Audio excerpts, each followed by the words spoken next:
Bom dia, irmãos. Estamos mais uma vez aqui para transmitir a palavra de Deus. Deus nos tem dado esse meio de comunicação muito importante nesses dias que a gente está sem poder estar na igreja, né, com vocês. Mas Deus está conosco e esse momento é o momento da gente pensar nele, refletir diante de tudo que está acontecendo, especialmente nesses dias agora que a gente comemora a Páscoa. É um momento de refletir sobre a vida de Cristo ao mundo, sobre a sua morte, o seu sacrifício na cruz, a sua ressurreição, como é o dia de hoje, né? Hoje à noite a gente vai estar trazendo mensagem sobre a ressurreição, especificamente. O culto à noite está na transmitido da igreja. E geralmente pela manhã, quando nós estamos na igreja, a gente faz o culto da ressurreição. Como a gente não estava agora, a gente não fez. E essa manhã que a gente quer refletir um pouco sobre tanto a morte como a ressurreição de Jesus. Eu convido os irmãos a deixar as suas Bíblias abertas aí, no Evangelho de João, o capítulo 19. Muito bem, é uma época para refletir. Eu lembro que quando criança, minha família não é uma família evangélica, então a gente, como qualquer família, naqueles tempos a gente pensava muito nesse período sobre a morte de Jesus. Eu lembro que lá em casa a gente tinha uma Bíblia. Não sei como essa Bíblia chegou lá em casa, é uma Bíblia tradução de João Ferreira de Almeida, mas eu lembro que nesse período eu gostava de ler, procurava para ler os fatos relativos à morte de Jesus, queria assistir a filmes ligados a isso, tinha muita curiosidade sobre isso. E quando nós temos agora Cristo como Salvador, esse momento também não pode ser banalizado, esquecido, como uma data apenas a que está no calendário cristão. Não. É um momento de reflexão da igreja, né, sobre as circunstâncias da morte de Jesus, por que ele morreu, o que é que isso tem a ver conosco, qual o efeito prático na minha vida, assim como também da sua ressurreição. Eu lembro também que normalmente nesse período as pessoas ficam investigando o que causou a morte de Jesus, quem foram os culpados da sua morte. Eu lembro de uma revista que eu fui assinante durante muito tempo, que sempre no período de Páscoa eles publicavam revista especialmente sobre isso. E às vezes uma investigação histórica, científica, enfim, por diversos ângulos para tentar entender, justificar, analisar cada personagem envolvido naquele drama da morte de Jesus. E quando a gente lê a Bíblia, realmente tem muitas pessoas ali, e algumas se destacam e que tem alguma coisa a ver com o fato da sua morte. Mas será que essas pessoas realmente mataram a Jesus? Será que eles contribuíram de tal forma que era inevitável que ele morresse por causa daquilo que eles fizeram? Não é? Por exemplo, os sacerdotes ou os religiosos da época, né, que eram as pessoas que se diziam os representantes de Deus, aquelas pessoas que estavam ali para conduzir o povo a Deus, tanto nas sinagogas como no templo. Eram eles que davam as diretrizes para que o povo seguisse nessa questão de religião, de adoração a Deus, e se relacionavam também com as autoridades civis, militares da época, que eram os romanos. Eles eram as pessoas que deveriam ter entendimento e reconhecer quem era Jesus, mas eles não o fizeram, né? A Bíblia diz que veio para o que era seus, mas os seus não o receberam. E entre os que não receberam, não só o povo simples, mas os próprios líderes, os próprios sacerdotes, não viram em Jesus aquilo que ele de fato ele era. Pelo contrário, eles se encheram de ciúmes, de raiva, por conta da atuação de Jesus. Não gostavam dele estar ensinando e pregando entre as pessoas sem ele ter saído do meio deles. Ele não estudou nas suas escolas, ele não pertenceu à sua linhagem. Não? Ele vinha de uma família humilde, de uma cidade simples, ele vinha de uma outra região, enfim. Ele não era autorizado por eles. Mas ele tinha autoridade naquilo que ele pregava e falava. Isso nos incomodava também. Ele atraía pessoas e gostavam do que ele dizia. Os fariseus, os sacerdotes, eles não tinham isso. A autoridade dele é decorrente da sua função, da sua imposição, não pelo aquilo que eles eram, pelo aquilo que eles falavam, pelo aquilo que eles atraíam para as pessoas, como Jesus fazia. E isso deu deles assim, um ciúme exagerado, uma inveja, uma raiva. Além de tudo, o que Jesus se dizia ser, aquilo que ele pregava, incomodava ele nas suas tradições. Eles não pararam para refletir sobre se isso realmente vinha de Deus ou não. Eles viam aquilo como blasfêmia. Então o fato dele se dizer, por exemplo, quando ele esteve na sinagoga em Nazaré, e usou o texto de Isaías 61 e que disse que aquele que ele havia lido ali se cumpria naqueles dias, isso chocou a eles. O seu discurso, logo em seguida, inclusive, falando que Deus, quando veio, muitas vezes manifestou até para os gentios, por causa da incredulidade dos próprios judeus, e isso os incomodou mais ainda. E a gente lê no relato bíblico que em vários momentos eles tentavam desacreditá-lo, tentavam de alguma forma enredá-lo perante as autoridades e até mesmo queriam matá-lo. Então planejaram tudo isso até chegar aquele momento. Sim, de fato os sacerdotes, os religiosos tinham muita culpa na morte de Jesus, tiveram muita culpa. E o povo, não é? Não fazia uma semana, o povo tinha recebido Jesus como rei na sua entrada em Jerusalém. Jogaram ramos, né, para que ele passasse e tudo mais. Uma semana depois, eles optaram por um bandido, por um assassino, para que Jesus então fosse crucificado. Eu sei que o povo era conduzido por pessoas que usavam a sua fé de uma maneira errada, que colocavam medo sobre eles. Mas é importante lembrar que mesmo que as pessoas sigam outros, mesmo que nós nos orientemos por outras pessoas que nos lideram, isso não tira de cada um de nós a responsabilidade. Aquele povo tinha responsabilidade. Eles poderiam ter agido diferente, eles poderiam ter livrado Jesus daquela morte, eles poderiam ter optado por Jesus ao invés de optar por um bandido, por um assassino. Então eles também tinham sua culpa. Pilatos, né? Pilatos.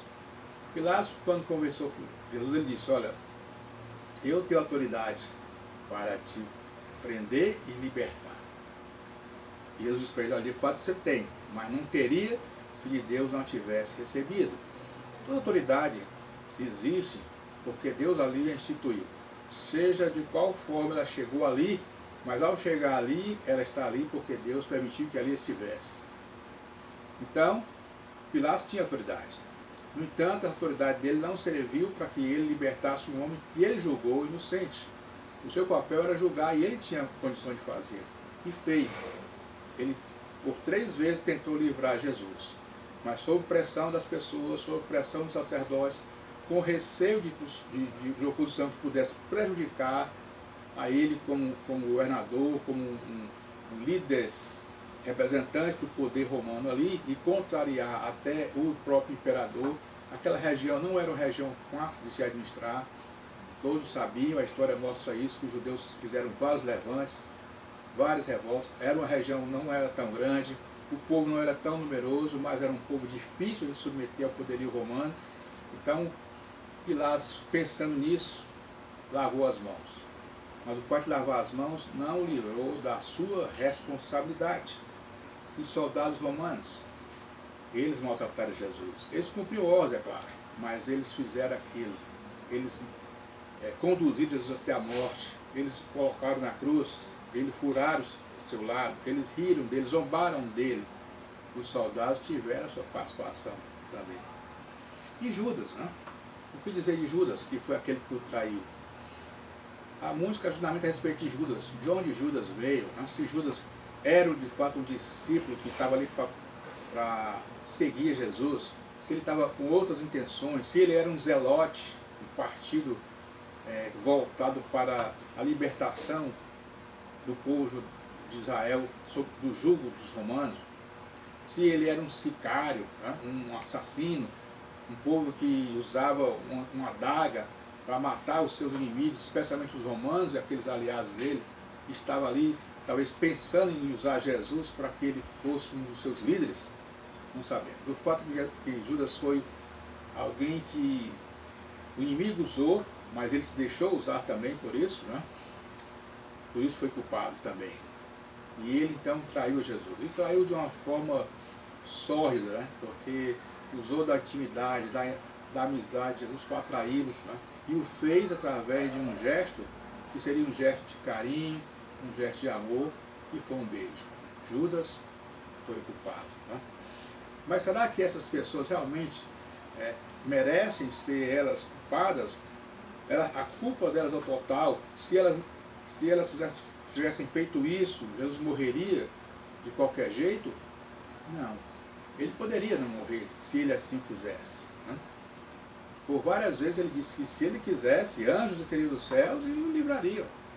Então a morte de Jesus não foi apenas culpa dessas pessoas. Ele estava ali para cumprir uma missão. E qual era a sua missão? Então desde o começo ele sabia da sua própria missão. Quando ele nasceu, foi-lhe dado o nome de Jesus, que significa o Salvador do seu povo. E ao crescer ele era consciente disso. Quando adolescente, né, eu lembro daquela história de Jesus se perder nos momentos que eles foram para a adoração no templo, e ao voltarem para casa ele não estava com seus pais. E quando procuraram, ele estava entre os professores, entre as autoridades religiosas, e discutia com eles. E quando ele foi questionado por que ele estava ali, ele disse: vocês sabiam que eu tinha que fazer a vontade do meu pai. Ele sabia, ainda na adolescência, que ele tinha uma missão. Reconhecia a autoridade dos seus pais, José e Maria, mas sabia que existia alguém que ele tinha uma ligação intensa e profunda, que era o seu Pai Celestial. E ele tinha uma missão a cumprir, a realizar. A Bíblia não fala de todo o tempo que ele viveu, mas quando começa a revelar a atuação dele, ele já está no seu ministério. No início do seu ministério aqui na terra, evangelizando, pregando, curando. Mas havia um propósito maior. Não era só aquele de fazer os atos que ele fez, mas especialmente aquele que ele faria no final do seu tempo entre nós, que era a entrega da sua vida. A gente vê isso então em vários momentos da vida de Jesus. No próprio batismo de Jesus, quando ele se aproxima e João o vê, a primeira coisa que João diz: eis o Cordeiro de Deus que tira os pecados do mundo.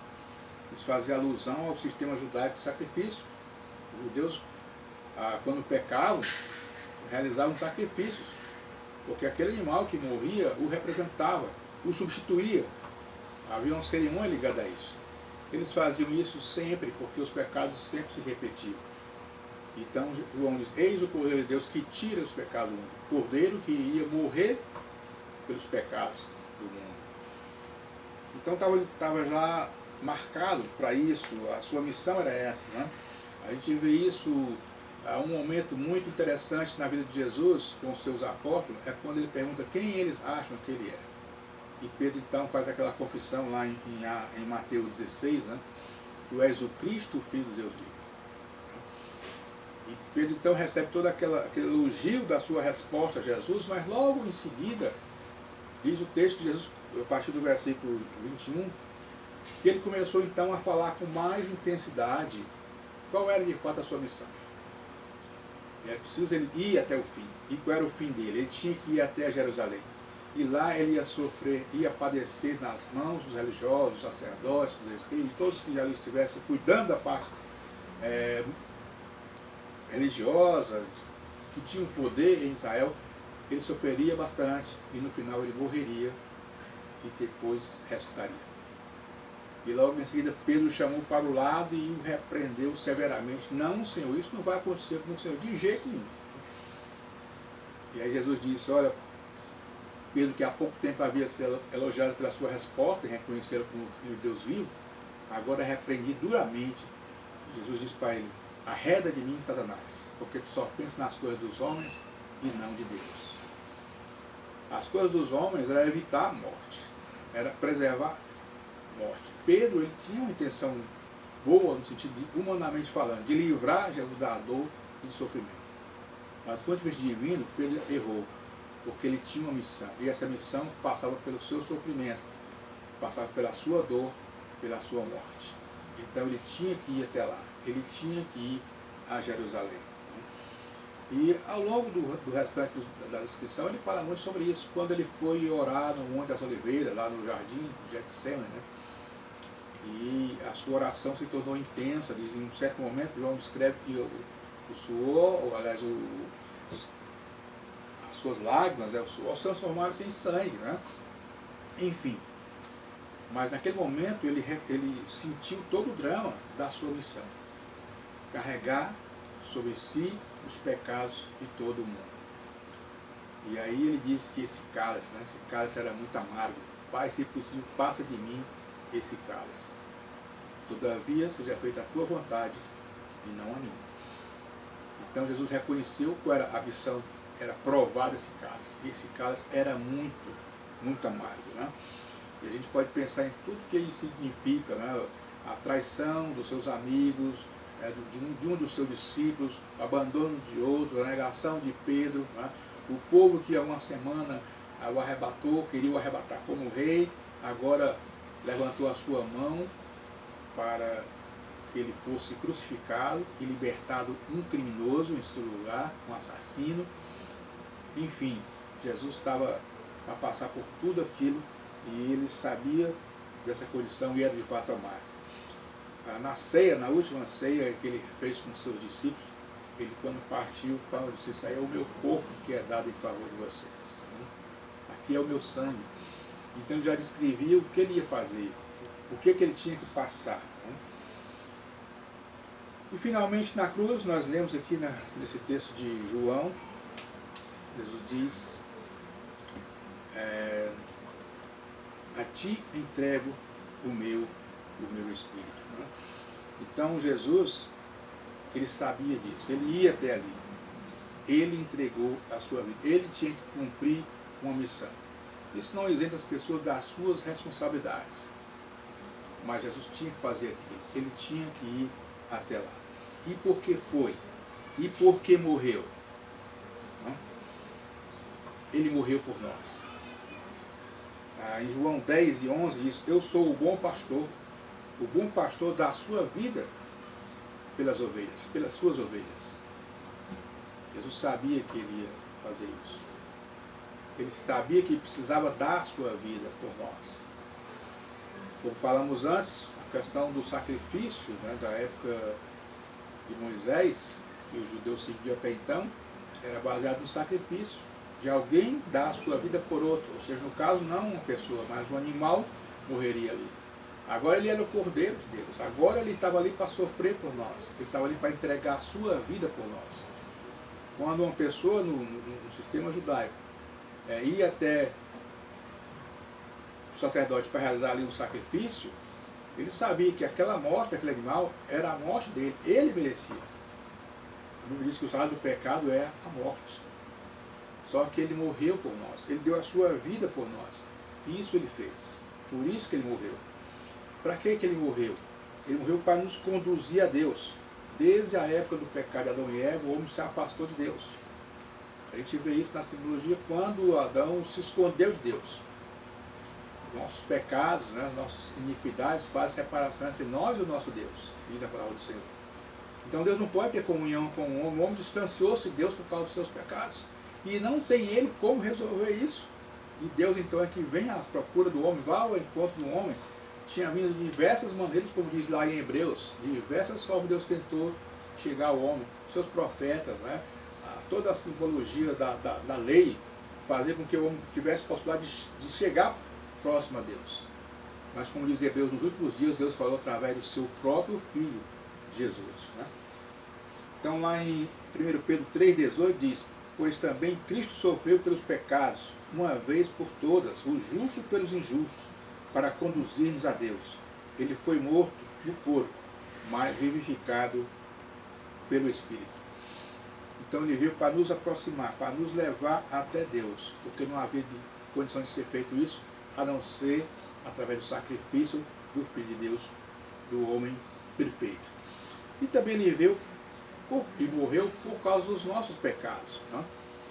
Os nossos pecados, como nós agora citamos, eles exigiam uma punição. Não? E os nossos pecados iam se acumulando tanto que não tinha como Paulo descreve, é como uma dívida, uma escrita de dívidas. Então há muitas dívidas de cada um de nós. E ele morreu para que essas dívidas fossem apagadas. No momento em que nós cremos, que o aceitamos como Salvador, esse sacrifício que ele fez na cruz se torna válido para quem crê. E aquela conta, aqueles pecados são apagados. Né? Ele morreu pelos nossos pecados, pelo meu, pelo seu pecado. Pois, diz lá em 1 Coríntios 15:3, Paulo falando: pois o que primeiramente lhes transmiti foi o que recebi, Porque Cristo morreu pelos nossos pecados, segundo as Escrituras. Ele morreu pelos nossos pecados. Então, ele entregou a sua vida. Ele morreu por nós. E por que morreu? Morreu por cada um de nós. Morreu para nos conduzir a Deus. Morreu pelos nossos pecados. Mas graças ao nosso Deus, o plano dele era perfeito. Não ficaria ele morto como um ser humano qualquer. Jesus é o único líder de uma religião, digamos assim, que você não vai encontrar a sua lápide, o seu túmulo. Mesmo que o encontrasse, se fosse possível encontrar o lugar exato, ele estaria vazio. Não havia restos do seu corpo. Porque ele ressuscitou. Porque ele subiu de volta a Deus. A sua missão se completou na sua ressurreição. Por isso a importância da ressurreição. A gente vê ainda em João, no capítulo 20, um pequeno trecho sobre isso, os relatos tanto no Evangelho de João como nos Evangelhos sinóticos. Lá o versículo 1 diz o seguinte: no primeiro dia da semana, bem cedo, estando ainda escuro, Maria Madalena chegou ao sepulcro e viu que a pedra da entrada tinha sido removida. Então correu ao encontro de Simão Pedro e do outro discípulo, aquele a quem Jesus amava, e disse: tiraram o Senhor do sepulcro e não sabemos onde o colocaram. Pedro e o outro discípulo saíram e foram para o sepulcro. Os dois corriam, mas o outro discípulo foi mais rápido que Pedro e chegou primeiro ao sepulcro. Ele se curvou e olhou para dentro e viu as faixas de linho ali, mas não entrou. A seguir, Pedro, que vinha atrás dele, chegou no sepulcro e viu as faixas de linho, bem como o lenço que estivera sobre a cabeça de Jesus. Ele estava dobrado à parte, separado das faixas de linho. Depois, o outro discípulo, que chegara primeiro ao sepulcro, também entrou. Ele viu e creu.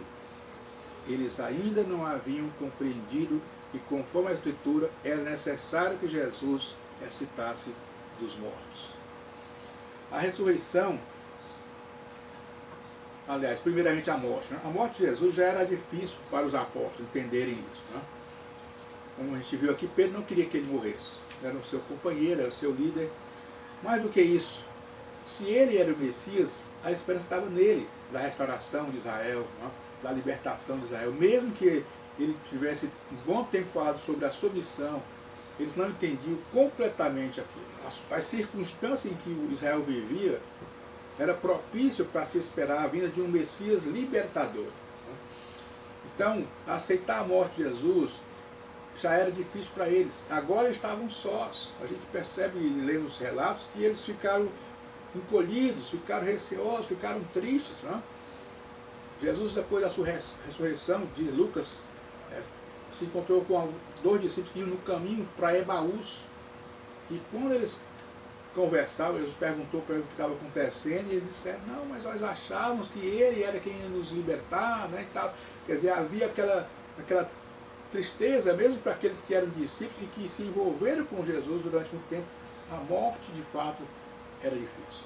Porque a morte, para todos os efeitos, ela não é apenas uma consequência da vida, ela é um castigo, ela é consequência do pecado do homem. Citamos aqui Paulo dizendo que o salário do pecado é a morte. Então, era difícil para outras pessoas acreditarem, por exemplo, de um Deus que morreu na cruz. A cruz era um tipo de morte cruel, e não somente cruel. Ela não era uma morte prevista nem para os romanos. Os romanos inventaram ou adaptaram isso para a sua prática de punição, mas não era passível de punição desse tipo um romano. Não era ele colocado numa condição como essa, que era indigna. Os próprios judeus já tinham isso. A Bíblia dizia que maldito aquele que for colocado no madeiro. Então, para o judeu, a cruz não era a mesma coisa de um enforcamento, de alguém ser pendurado, mas era semelhante, porque ela estava pendurado no madeiro. Então era maldito. De todas as formas, a circunstância da morte era difícil de ser entendida. Mas aí se cumpriu uma parte da missão de Jesus, que era morrer pelos nossos pecados. Mas também não era fácil entender a questão da ressurreição. Mesmo que os apóstolos viram Jesus, eles não acreditavam. Primeiro não compreenderam tudo isso, que era necessário que ele morresse e ressuscitasse. Depois que ele ressuscitou, muitos duvidavam. As pessoas que chegavam para ele e diziam: não, ninguém acredita. Isso é conversa, não é? Não é conversa. E um dos apóstolos, sinceramente, disse, eu só queria se eu tocar, se eu ver, né? E se eu tocar onde ele foi perfurado. Né? Então a ressurreição era assim entendida, porque de fato é difícil você entender a ressurreição. Porque a ressurreição é um poder tão tremendo que age contra as consequências do pecado, que é a natureza da gente, que é a morte. A morte, para todas as pessoas, é o fim. Então, se é possível ressuscitar, então isso existe, é uma coisa que é fora do normal, é uma coisa tremenda para se aceite. Mesmo para aqueles que ouviram Jesus falar sobre isso, mesmo depois que alguns noticiaram que ele havia ressuscitado, e mesmo assim, como fez Tomé, mesmo vendo a ele, precisou tocar. Então a ressurreição não era algo fácil assim, de ser assimilado, não? Até entre os judeus, uma parte deles, como no caso dos escribas, aliás, dos escribas, não, dos escribas, eles não aceitavam, não? Não criam.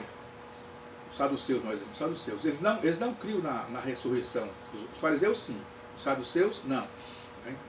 Paulo usou até isso para a sua defesa, e uma vez que ele estava preso, então ele falou da sua fé na ressurreição, então gerou uma confusão entre fariseus e saduceus. Então, até entre os judeus havia essa descrença em relação. Lembra quando Paulo foi pregar o evangelho em Atenas, os atenienses, né, os gregos, se ajuntaram para ouvir, porque eles gostavam de questionamentos, de ideias novas, mesmo que fosse a mais diferente possível. Mas quando ele falou que Cristo ressuscitou, eles disseram, não, agora tá bom, né? Isso aí eu vou ouvir de vocês com outra oportunidade, outro dia. Então a ressurreição não é uma coisa normal, de fato, para acontecer. Né? Mas ela era necessária. Era necessária. Jesus tinha que cumprir todo o seu propósito em relação à salvação do homem. E para que a salvação fosse completa, é necessária a ressurreição de Jesus. Para que a sua missão se completasse, era preciso que ele fosse glorificado. Quando ele veio ao mundo aqui, ele destituiu-se da sua glória. A ressurreição é ele voltar a receber essa glória de Deus. Ele ocupar o seu espaço divino. Né? Agora, um homem restaurado, um homem santo, um homem perfeito, né? Mas um homem glorificado por Deus. E essa glorificação abre espaço para que os seus discípulos, aqueles que crescem nele, também um dia ressuscitassem. Lá em João, aqui, João 14, né? Jesus disse que vai, e quando for vai preparar lugar para nós, para os que creem, né? Para que estejam com ele. Mas como as pessoas estariam com Jesus se não houvesse ressuscitação? Se eles não fossem ressuscitados, né? Paulo questiona isso, né? Se a gente não tivesse esperança da ressurreição, seríamos nós os mais infelizes dos homens. Né? Mas temos esperança. Por que temos? Porque ele ressuscitou. Contra todos os prognósticos, ele ressuscitou. E não só ressuscitou, mas abriu para nós uma viva esperança de que um dia aqueles que creem também vão ressuscitar, vão estar com ele na glória. Então essa é a mensagem desses dias. Né? Mas também é um tempo para a gente pensar como é que nós estamos vivendo enquanto não somos levados ao céu, enquanto o nosso tempo aqui não se extingue, não termina, enquanto a morte não chega. Né? A nossa salvação já começou, e a salvação não é apenas uma herança futura, não é só a vida eterna, é a vida de hoje, é a vida presente. Ele diz, eu vim para que tenham vida e tenham em abundância. A gente tem que viver a vida que ele colocou para nós. Às vezes a gente pensa que, tentando culpar aquelas pessoas que rejeitaram Jesus, que o perseguiam, né, que ao ouvir a sua palavra se inquietavam e tentavam matá-lo. Mas quantas vezes nós, como cristãos, nos inquietamos com Jesus? Estamos felizes por saber que vamos aos céus, mas não estamos, às vezes, tão confortáveis em saber que Ele nos quer hoje vivendo uma vida transformada, seguir os princípios morais que Ele estabeleceu aqui na sua palavra, que Ele viveu, que Ele ensinou. Tá? Então, muitas vezes, Ele nos incomoda. Muitas vezes, tá? Nós o queremos distante para que a gente possa fazer ou viver a nossa própria vida. Mas no dia que nós o conhecemos, nós nos tornamos uma nova criatura. Paulo diz que as coisas velhas passaram e que tudo se fez novo. Meus irmãos, a mensagem de Deus é essa. Tudo se fez novo a partir de agora, a partir do instante em que você conheceu a Ele como Salvador. Ele nos quer viver nessa vida a partir de hoje. Então pensa nisso. Esse momento não é só um momento de a gente pensar no chorar pelo que aconteceu com ele, se emocionar com os fatos passados, que a gente se emociona, e é até bom que o faça, porque isso nos incomoda, porque ele morreu por nós. Mas o fato não é somente esse, dele ter morrido por nós, é que ele quer que nós tenhamos uma vida nova, porque muitos nessa terra ainda precisam conhecer Jesus como Salvador. E como farão? Farão através daqueles que vão viver a vida que Ele quer que vivamos, como pessoas novas, transformadas. Ele quer que nós façamos como os apóstolos fizeram. Ele subiu aos céus. Quem continuaria a sua missão? Os seus apóstolos, os seus discípulos, que no início tiveram que mostrar ao mundo uma vida transformada, uma vida voltada para Deus, uma vida de esperanças novas, uma vida realmente diferente da vida que o mundo ali mostrava, por princípios, por anseios, por esperança. Então, se você tem essa esperança, viva essa esperança a partir de agora. Amém? Vamos orar. Ó Pai, nós queremos te agradecer pela salvação que temos em Cristo Jesus e por essa esperança viva que o Senhor nos deu através não somente da morte do teu Filho Jesus na cruz, mas pela sua ressurreição. Pela esperança que Ele nos dá, ó Pai, de que de fato um dia vamos estar contigo, porque Ele foi as primícias, Ele foi em primeiro, e se Ele foi, e se Ele venceu a morte, nós os que cremos também a venceremos. Sabemos que aqui nesse mundo haverá ainda bastante dores, sofrimentos, mas há uma esperança maior, porque nós já temos a Ti como nosso Deus.